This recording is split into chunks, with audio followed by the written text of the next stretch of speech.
Hello student, आज हम लोग पढ़ेंगे क्लास 12 के हिस्ट्री से चैप्टर 2, जिसका शीर्षक है राजा, किसान और नगर। इस वीडियो में इस पाठ के सारांश को समझेंगे। हड़प्पा सभ्यता के बाद वैदिक सभ्यता अस्तित्व में आई। वैदिक सभ्यता आर्यों द्वारा बसाई गई सभ्यता थी। यह एक ग्रामीण सभ्यता थी। इसका जो समय था, जो काल था, वो 1500 से 600 ईस्वी पूर्व का निर्धारित किया गया। आर्यों की जो भाषा थी वो संस्कृत थी। इस समय ऋग वेद लिखा गया। ईस्ट इंडिया कंपनी के अधिकारी जेम्स प्रीसेंस ने 1830 के दशक में ब्राह्मी और खरोष्ठी लिपियों का अर्थ निकाल लिया। आरंभिक अभिलेख तथा सिक्के में इन लिपियों का उपयोग किया गया था। जेम्स प्रीसेंस ने पता लगाया कि अधिकतर अभिलेखों और सिक्कों पर पियदसी लिखा है। पियदसी का मतलब क्या होता है? पियदसी का मतलब होता था मनोहर मुखाकृति वाला राजा। कुछ अभिलेखों में राजा के नाम अशोक भी लिखा हुआ मिला, क्योंकि बौद्ध ग्रंथों के अनुसार अशोक सबसे अधिक प्रसिद्ध शासक माना जाता है। अभिलेख तथा अभिलेख शास्त्र पत्थर, धातु तथा मिट्टी के बर्तन पर खुदे हुए लेख को अभिलेख कहा जाता है। जो व्यक्ति अभिलेखों को बनवाते थे उनमें उन लोगों की उपलब्धियां, उनके द्वारा किए गए कार्य तथा उनके विचारों को लिखा जाता था। अधिकतर अभिलेख राजाओं के क्रियाकलाप, विजय अभियान तथा धार्मिक संस्थाओं द्वारा दिए गए दान का ब्यौरा देते हैं। कुछ अभिलेखों में इनके निर्माण की तारीख भी मिली है, दिनांक, डेट भी मिला है। प्राचीनतम अभिलेख प्राकृतिक भाषाओं में लिखे जाते थे। प्राकृतिक भाषा जो होती थी वो आम जनता की भाषा होती थी। इसके अलावा तमिल, पाली, संस्कृत जैसी भाषा के शब्द भी अभिलेखों में मिले हैं। अभिलेखों के अध्ययन को ही अभिलेख शास्त्र कहा जाता है। जनपद और महाजनपद। जनपद, जन प्लस पद, यथार्थ जहां लोग आकर बस जाए। ऐसा क्षेत्र जहां लोग निवास करते हों। ऐसी भूमि का टुकड़ा या भूखंड जहां लोग अपना घर बनाते हैं, उसे जनपद कहा जाता है। जनपद का इस्तेमाल प्राकृत और संस्कृत भाषाओं में मिलता है। महाजनपद, लगभग 2500 वर्ष पूर्व कई जनपद अधिक महत्वपूर्ण हो गए थे। इन्हें ही महाजनपद कहा जाने लगा। अधिकतर महाजनपदों की एक राजधानी होती थी। इन राजधानियों की किलेबंदी की गई थी। किलेबंदी राजधानी का रख रखाव सेना तथा नौकरशाहों द्वारा किया जाता था। अधिकांश महाजनपदों पर राजा का शासन होता था, लेकिन गण और संघ के नाम से प्रसिद्ध राज्य में कई लोगों का समूह भी शासन करता था। अधिकांश महाजनपद पर राजा का शासन होता था, लेकिन गण और संघ के नाम से प्रसिद्ध महाजनपद राज्यों में कई लोगों का समूह शासन करता था। इस समूह का हर व्यक्ति राजा कहलाता था। 16 महाजनपदों का उल्लेख बौद्ध और जैन धार्मिक ग्रंथों में मिलता है। मगध, गांधार, बज्जी, कौशल, कुरु, पंचाल, अवंती, इन महाजनपदों का नाम कई बार मिलता है। भगवान महावीर तथा भगवान बुद्ध इन्हीं गण से संबंधित थे। बज्जी संघ जैसे कुछ राज्यों में भूमि सहित अनेक आर्थिक स्रोतों पर राजा गण सामूहिक कब्जा रखते थे। ऐसे कई राज्य लगभग 1000 वर्ष तक बने रहे। 6ठी शताब्दी ईसा पूर्व एक परिवर्तनकारी काल माना गया है। लगभग 6ठी शताब्दी ईसा पूर्व में संस्कृत भाषा में ब्राह्मणों ने धर्मशास्त्र नामक ग्रंथों की रचना शुरू कर दी थी। इनमें शासक यथार्थ राजा तथा प्रजा दोनों के लिए नियमों का निर्धारण किया गया।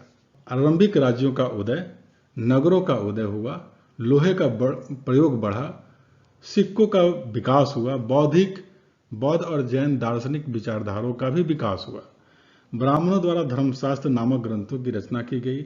धर्मशास्त्रों के अनुसार क्षत्रिय ही राजा बन सकते थे।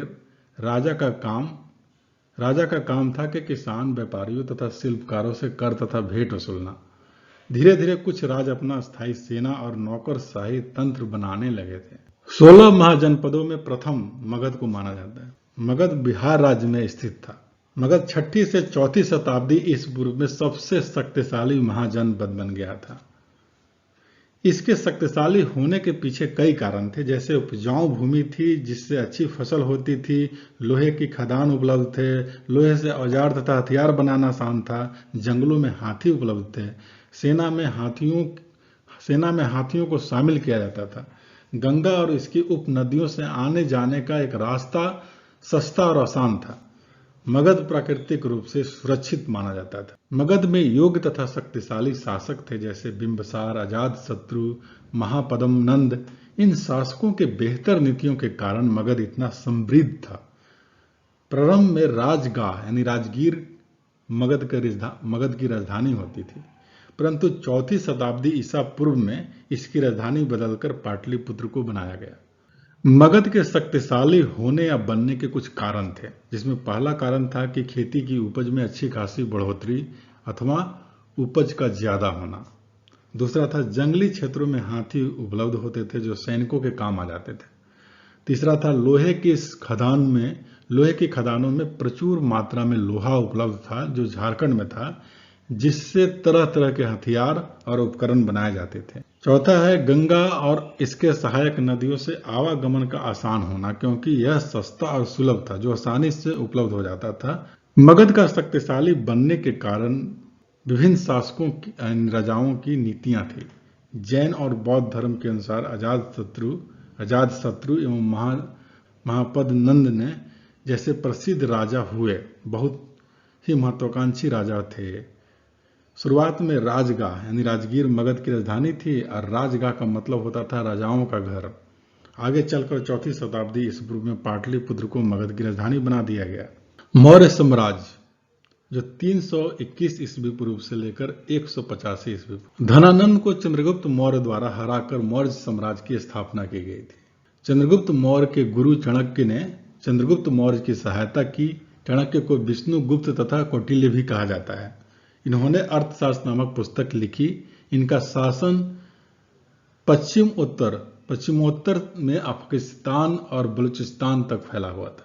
मौर्य साम्राज्य के इतिहास के निर्माण के लिए इतिहासकारों ने अलग अलग प्रकार के स्रोतों का इस्तेमाल किया, जैसे मूर्तिकला का अध्ययन और मौर्य वंश के दरबार यूनानी राजदूत मेगास्थनीज आए थे तथा उनके द्वारा बताए गए विवरण का भी अध्ययन किया गया इतिहासकारों ने, जिसमें मौर्य वंश के बारे में काफी जानकारी हासिल हुआ। चाणक्य के द्वारा लिखी गई अर्थशास्त्र मौर्य साम्राज्य के बारे में जानकारी देती है। अर्थशास्त्र में राजनीति तथा लोक प्रशासन का वर्णन मिलता है। यूनानी राजदूत मेगास्थनीज द्वारा लिखी गई इंडिका मौर्य साम्राज्य का वर्णन करते हैं। पुराणों से भी मौर्य साम्राज्य की जानकारी मिलती है। विशाखा दत्त द्वारा लिखी गई मुद्राक्षस में यह बताया गया है कि किस प्रकार से चाणक्य नीति के द्वारा चंद्रगुप्त मौर्य ने नंद वंश को समाप्त करके मौर्य साम्राज्य स्थापित किया। ब्राह्मण ग्रंथ तथा धर्म ग्रंथों से उस समय के समाज और उनके नियमों का वर्णन मिलता है। मौर्य काल के प्राचीन भवन तथा स्फूत की जानकारी प्राप्त होती है। स्फूत से जानकारी प्राप्त होती है। मौर्यकालीन मृद भांडों से मौर्य इतिहास की जानकारी मिलती है। पत्थर पर लिखे अभिलेख मौर्य काल की महत्वपूर्ण जानकारी प्रदान करते हैं। मौर्य काल की मूर्ति कला मौर्य इतिहास को जानने का एक महत्वपूर्ण स्रोत माना जाता है।